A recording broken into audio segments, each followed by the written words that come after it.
Então, prosseguindo, né, no assunto de ondas planas uniformes, é possível a gente pegar a solução geral, né, para uma onda plana uniforme, para o campo elétrico ou para o campo magnético, semelhante àquela que nós obtivemos para uma onda se propagando no eixo Z, né, seja na forma fasorial ou na forma instantânea, e substituir de volta nas quatro equações de Maxwell. Se a gente fizer esse exercício, a gente vai obter o conjunto de equações que está ilustrado aqui. Tá? As duas primeiras são importantes porque, né, para um dado campo elétrico de uma dada onda eletromagnética, você consegue calcular o campo magnético associado a ele. Né? A onda eletromagnética tem ambos, então a partir do E você consegue calcular o H e vice-versa. A partir dessa segunda relação aqui que eu obtida a partir da lei de Ampère, né, você consegue calcular o E a partir de um dado H. Tá? Isso é obtido, nós não vamos fazer essa derivação, mas substituindo a forma geral de uma onda plana uniforme de volta nas equações de Maxwell. Então a gente obtém aqui essas equações. A primeira, por exemplo, que você pode utilizar para calcular o H a partir do E, né, ela nos dá que o H é 1 sobre a impedância intrínseca do meio, vezes, né, o produto vetorial entre esse vetor unitário aqui e o campo elétrico. Esse vetor unitário aqui é o vetor unitário no sentido do vetor K ou no sentido de propagação da onda eletromagnética. Tá? O vetor K, que a gente não vai definir aqui, é o vetor de onda, né? É um vetor associado à constante de propagação K, que aponta na direção em que a onda eletromagnética se propaga. Se a gente pensar no caso da onda que a gente estava discutindo aqui, ela vai se propagar no sentido de Z. Ok? A gente estava falando, então, esse AK seria simplesmente AZ. Né? Mas se você tiver uma onda eletromagnética se propagando em outra direção do espaço, né?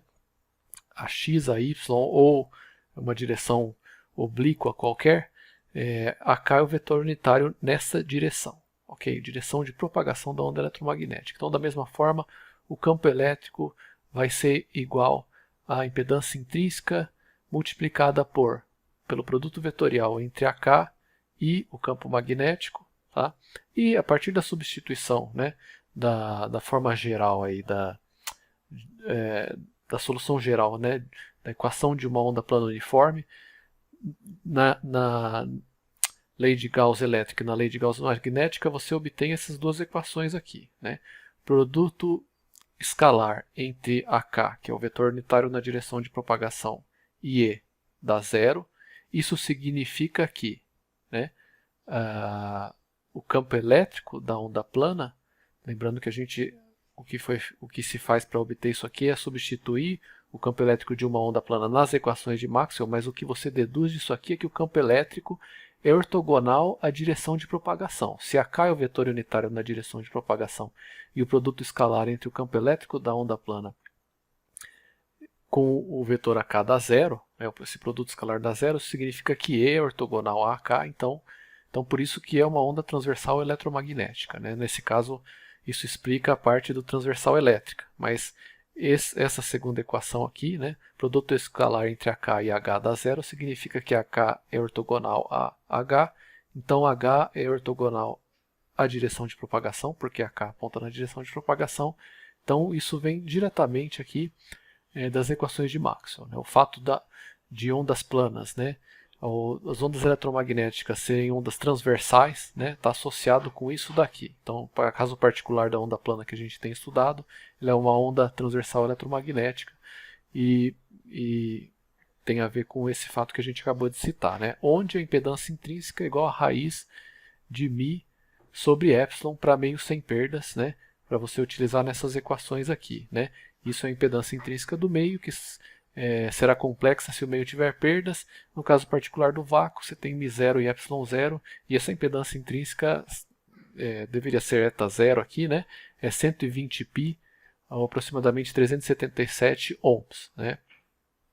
Ok, então essas equações podem ser auxiliares para calcular o campo elétrico e o campo magnético de uma dada onda eletromagnética. Outro conceito importante de a gente recapitular é o vetor de Point, né? O vetor de Point representa a densidade direcional do fluxo de potência, né? Então ele é potência por unidade de área.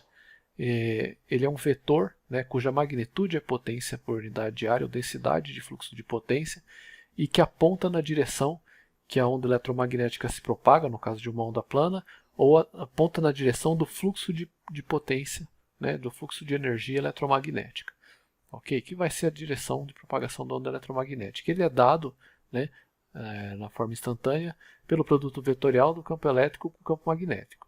Então, E vetorial H, né, é o vetor de Point, e densidade média de potência, né, o vetor de Point médio, pode ser calculado dessa outra forma aqui, que é muitas vezes mais útil, né?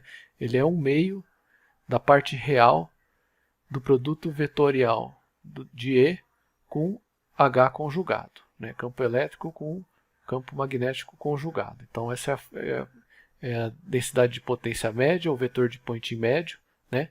E a gente tem que destacar que de forma geral, né, E vetorial H conjugado é complexo. Tá? Então você está tomando aqui a parte real. A parte real representa a densidade média de potência ativa, né, da onda eletromagnética que se propaga. Então a parte da potência que está se propagando, transportando energia.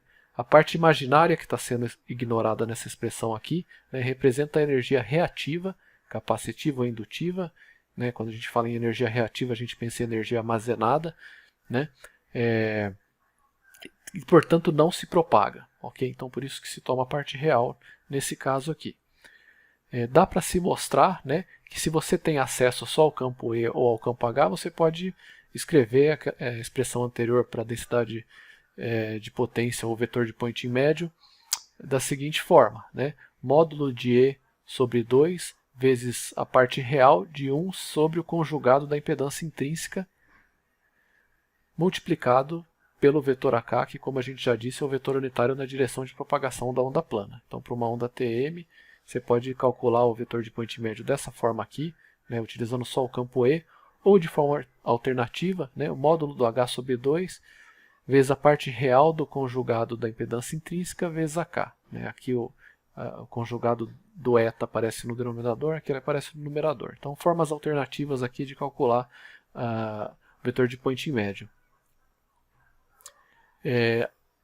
Então, ou seja, né, esse vetor de Point médio ou vetor de fonte instantâneo, ele é algo que tem a magnitude de potência, né, watts, por unidade de área, por metro quadrado. Se você quer calcular a potência que atravessa uma determinada superfície no espaço, né, por exemplo, se você quisesse calcular a potência incidente na forma de uma onda eletromagnética em uma antena com uma determinada área, você teria que integrar o vetor de Point ao longo da superfície da antena, né? Porque se ele é algo que é potência por unidade de área, você tem que somar ao longo de toda a área, ou se ele variar continuamente ao longo da superfície, você tem que integrar sobre essa superfície para obter a potência total incidindo naquela dada superfície. Então, seguindo esse raciocínio, né, a potência complexa que deixa uma superfície fechada na forma de onda eletromagnética pode ser determinada através dessa equação, né? 1/2 da integral de superfície fechada, então a superfície no caso é a superfície S, uma superfície fechada, de E vetorial H conjugado, uma integral de fluxo. Tá? Muitas vezes, ou na maioria das vezes, a gente está interessado na potência ativa, né, que carrega energia útil, né, então, associada à parte real. Então a potência, nesse caso, seria 1/2 da integral de fluxo na superfície fechada, né, para a potência que está deixando essa superfície fechada, da parte real de E vetorial H conjugado. Okay? Então, nesse caso aqui, né, a gente não precisa nem falar que em todos esses casos aqui onde aparece H conjugado, a gente está trabalhando com H e E fazor. Né? Não faz sentido você ter H conjugado se E e H não for fazor, se o campo E e o campo H estiverem na forma instantânea, ou nas suas formas instantâneas. Ok? Bom, agora se a gente tratar um meio com perdas, né, ou seja, o que está descrito aqui, assumindo um meio que ainda é linear, homogêneo e isotrópico, mas que agora possui perdas, a gente tem que considerar a constante de atenuação da onda, né, porque ela vai ser atenuada conforme ela se propagar no meio. Então, a constante de propagação agora ela tem que necessariamente considerar a sua parte imaginária, ela vai ser complexa, né, a parte real ainda vai ser a constante de fase beta, nessa formulação que a gente está utilizando aqui, né, mas ela vai ser beta menos j vezes a constante de atenuação alfa. Né, então, K é complexo. Nesse caso, né, ainda considerando meio sem fontes, a equação de Helmholtz, né, no caso particular da equação de onda, ela se reduz a isso daqui. Né, essencialmente semelhante àquilo que a gente já viu, a gente tinha beta aqui no lugar de K, mas onde o K é a constante de propagação complexa. Ok? Então, onde a constante de propagação complexa é K igual a beta menos J alfa, né, que a gente já viu que é ômega vezes raiz de mi epsilon, e a permissividade elétrica agora vai ter tanto a parte real quanto a parte imaginária, que pode ser escrita na forma menos J epsilon duas linhas ou menos J epsilon linha vezes a tangente de perdas. Ok? Se a gente pegar, né, esse K nessa forma aqui e substituir na equação de onda e calcular os campos, a gente vai ver que a constante de atenuação e a constante de fase podem ser calculadas. E as expressões, né, para a constante de atenuação alfa e para a constante de fase beta, né, em Neppers por metro e radiano por metro, respectivamente, são dadas, no caso mais geral, para o meio com perdas, dessa forma aqui. Né? Então, por exemplo, o alfa é igual a raiz quadrada de tudo isso que está aqui, né? Ômega ao quadrado vezes mi epsilon linha sobre 2 vezes tudo que está dentro dos colchetes, né? Raiz quadrada de sigma sobre ômega epsilon linha ao quadrado mais 1, né? E tudo isso daqui menos 1. Ok? Então esse é a constante de atenuação alfa. Note que ela tende a aumentar com o aumento da frequência. E outra coisa notável aqui é que esse termo que aparece dentro dos parênteses aqui é a própria tangente de perdas. Né? Se a gente observar que sigma aqui, que é a condutividade do meio, condutividade elétrica do meio, ela é igual, né, a ômega vezes a epsilon duas linhas, né, a parte que está associada à parte imaginária do epsilon. Então, isso daqui é a mesma coisa que a tangente de perdas, ok? Porque isso daqui é igual a sigma. Então, lógico, né? Quando aumenta a tangente de perdas, tandel de um dado meio, né? Ele vai ter mais perdas, que significa que ele vai atenuar mais as ondas eletromagnéticas. Bom, isso aqui são só as expressões para constante de atenuação e constante de fase. Se a gente, seguindo aqui, né? A gente pode considerar o caso particular de uma onda polarizada em X, então assumindo, né, que o campo elétrico só tem componente na direção de AX, né? EY e EZ são zero, isto é, o campo elétrico vetor, né? Somente EX a X. A equação de Helmholtz vai se reduzir ao seguinte, né? Uma equação que era vetorial se reduz a uma equação escalar, né? Onde o Laplaciano se tornou simplesmente a derivada de segunda ordem com relação a Z, porque a gente, de novo, né? Aqui a gente assumiu que a gente tem uma onda se propagando em Z, então tem essa hipótese aí, e a gente está assumindo, né, que a gente só tem componente X do campo elétrico, ok? Então, para analisar um caso mais simples, né, de todas as possibilidades existentes, a solução dessa equação de Helmholtz aqui vai ser semelhante à solução da equação de Helmholtz para o caso de um meio sem perdas, porém, né, que é essa daqui, onde a gente tinha beta naquele caso, aqui a gente vai ter o K. Ok? Basta substituir essa expressão aqui que você vai ver que isso é uma solução, né, para ondas propagantes no caso aqui. Então o K é complexo. K é igual a beta menos J alfa, que agora para um meio com perdas não é mais nulo. Né? Se a gente substituir K aqui dentro agora, por sua vez, né, a gente tem que o EX vai ser isso aqui, simplesmente substituindo o K por beta menos J alfa, né? E manipulando um pouco, a gente vai ver que o termo relativo ao beta vai ficar elevado a menos J beta, Z, que está aqui, né? e o termo que contém o alfa vai ficar e elevado a menos j vezes menos j, vai dar menos 1, né? Menos com menos dá mais, só que j vezes j dá menos 1, alfa z. Então e elevado a menos alfa z, ok? Isso para onda progressiva.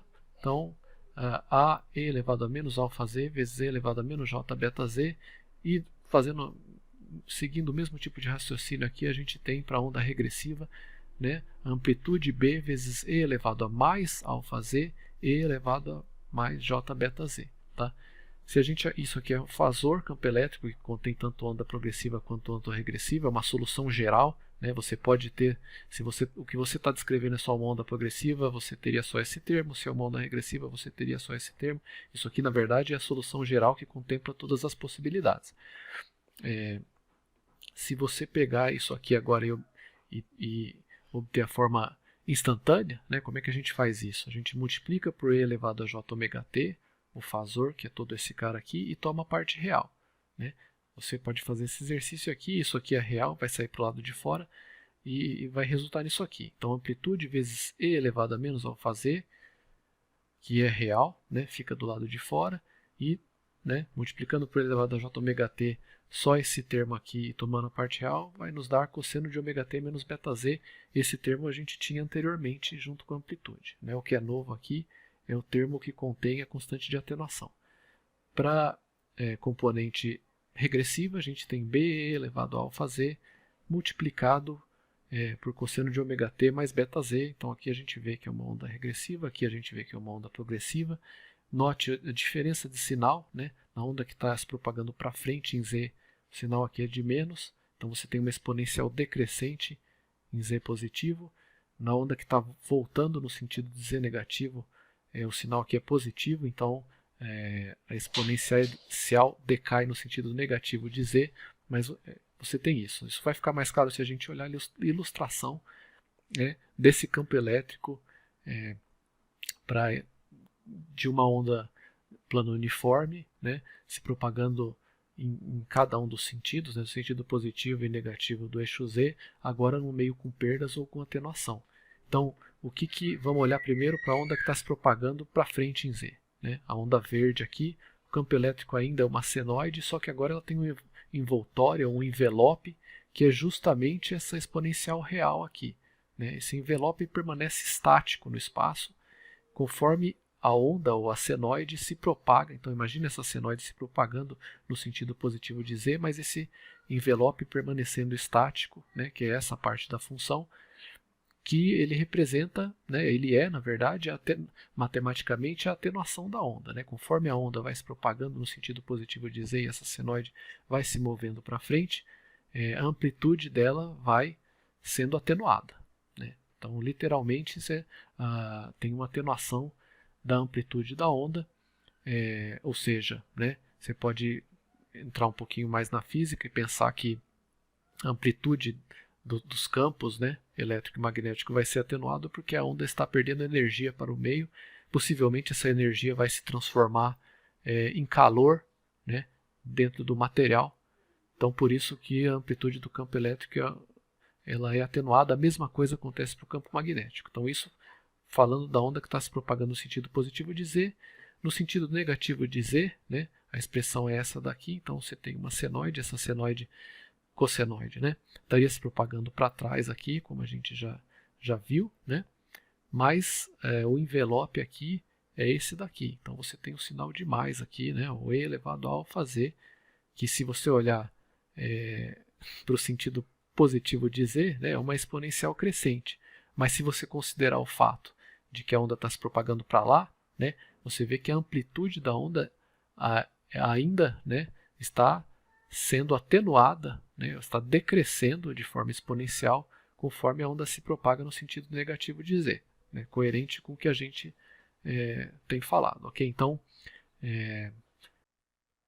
legal. Então, para recapitular agora somente os conceitos relacionados com onda estacionária, né, você tem uma solução estacionária também, né, para uma onda plano uniforme, para a equação de Helmholtz, na verdade, né, que são ondas planos uniformes, as soluções, tanto para meios com perdas quanto para meios sem perdas. Né, vamos considerar aqui, por simplicidade, o caso de um meio sem perdas, a solução estacionária, como a gente viu, é escrita nessa forma, né? Então, uma superposição de um cosseno com um seno, né? Por causa da onda plana, e essa solução aqui pode ser interpretada como uma combinação linear de duas ondas planas se propagando em direções opostas, né? Isso pode ser visto a partir das identidades de Euler, né? Então, se a gente sabe que cosseno de x é igual a e elevado a menos jx mais e elevado a jx sobre 2, seno de x é igual a e elevado a jx menos e elevado a menos jx sobre 2j, né? Se a gente substituir x por beta-z, a gente tem essas expressões aqui, onde a gente identifica isso aqui, né, como o fasor associado a, por exemplo, o campo elétrico de uma onda plana se propagando no sentido positivo de z, né, com amplitude unitária, no caso. Isso aqui, o fasor também com amplitude unitária de uma onda se propagando no sentido negativo de z. Então, se a gente somar esses dois caras e dividir por 2, a gente tem o cosseno. Tá? A gente já vai ver, né, porque isso aqui é uma onda estacionária, né, mas o que isso aqui nos permite concluir é que uma onda estacionária, né, ela é a soma de duas ondas propagantes em sentidos opostos de uma mesma direção. Ok? Então isso de fato você pode inclusive fazer experimentos, né? Se você incidir um laser ortogonalmente no espelho, você vai ter uma onda de luz refletida, que é uma onda eletromagnética, e vai se formar no espaço uma onda estacionária. Ou diferentes para ondas de rádio, a mesma coisa. Então, de forma geral, se você tem ondas contrapropagantes, né? Ondas propagantes se propagando em sentidos opostos, com amplitudes iguais, então a magnitude da amplitude iguais, né? Essas ondas propagantes vão formar no espaço uma onda estacionária. Isso aqui está falando isso matematicamente, ok?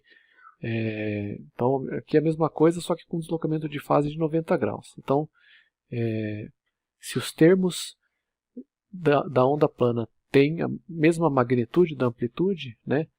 Pode ter uma defasagem de 180 graus ou não, mas a mesma magnitude da amplitude, na verdade, a solução é puramente estacionária. Ok? Caso contrário, você vai ter uma onda propagante. Então, para visualizar aqui, né, uma onda estacionária como uma soma de duas ondas propagantes, a gente pode analisar essa ilustração aqui, né? Então, a gente tem que a onda verde aqui, né, está se propagando para frente nas sucessivas ilustrações. Então, essa para cá e para cá, né? A onda verde está se propagando para a direita, a onda vermelha está se propagando para trás, e vamos ver o que acontece com a soma, né, da onda verde com a soma vermelha, né, a superposição dessas duas, conforme o tempo evolui. Então, esse caso aqui é o caso em que elas estão exatamente 180 graus fora de fase, né? A verde está a 180 graus, tem uma fase de deslocamento de fase de 180 graus com relação à vermelha. E você vê que se você somar as duas em cada ponto, elas se cancelam, né? As amplitudes se cancelam, e essa onda azul clara aqui, né, ela é zero ao longo de todo o espaço aqui. Ok? Se a gente deixa o tempo transcorrer um pouco, a onda verde se mover para a direita, a onda vermelha se mover um pouco para trás, e você somar cada ponto, né, as amplitudes em cada ponto, você tem essa onda azul agora, né, que ainda é uma senoide, e nesse instante de tempo ela tem uma dada amplitude. Se você deixa o tempo transcorrer um pouco mais, né, a onda verde vai um pouquinho mais para a direita, a onda vermelha um pouquinho mais para a esquerda. Agora, se você somar as duas, você tem a onda azul clara, que agora tem uma amplitude maior, e deixando o tempo transcorrer ainda mais, né, você vai ter essa situação em que a onda verde e a onda vermelha chegaram a ficar em fase. Então, a amplitude da soma das duas vai ser o dobro da amplitude de cada uma delas individualmente, né? Então, aqui você tem e note que, né, a onda azul, se você pegar um ponto de máximo aqui ou de mínimo, ele vai estar parado no espaço, ele vai estar sempre na mesma posição. Então, essa soma é uma onda estacionária, ou é uma senoide que está oscilando, né, mas ela está parada no espaço, não está nem se movendo para frente nem para trás, né? Ela está oscilando. Se isso evoluísse, essa crista aqui poderia começar a diminuir, diminuir, diminuir mais e se tornar negativa e assim por diante. Ela vai oscilar para cima e para baixo, né? Essa crista ou esse vale, mais parada no espaço, não vai estar se propagando nem para frente nem para trás, ok? Ok, pessoal, então ficamos por aqui. Na próxima aula nós vamos recapitular os assuntos relacionados com ondas guiadas e linhas de transmissão, né? Então modos e assim por diante. Então até a próxima.